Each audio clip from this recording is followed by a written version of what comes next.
Very smart of MYM to get Libic back onto Thresh. In game one of this best of 5, he landed so many clutch death sentences that really turned the game around for them and was probably the biggest reason that MYM won that first match. If he can make some hooks happen in the laning phase as well, he could keep Forgiven down as well, which is super important. Charo doing work against Ziggs. He's not going to be any...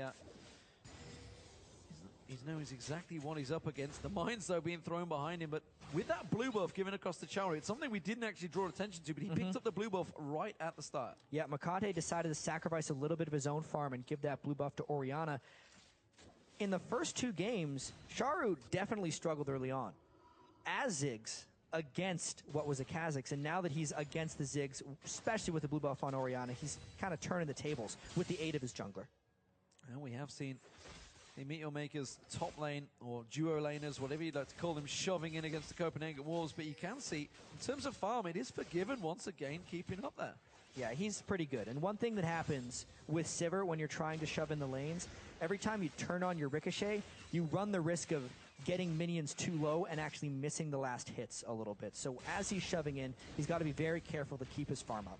Youngbuck against Kobon, meanwhile, in this bottom lane, they've been pretty much bouncing, beating, rubbing up against each other for the duration of these 2 matches. And this time around, I'm not too sure who is going to come out on top. Youngbuck is on the champion of choice. We'll see whether it plays into his favor.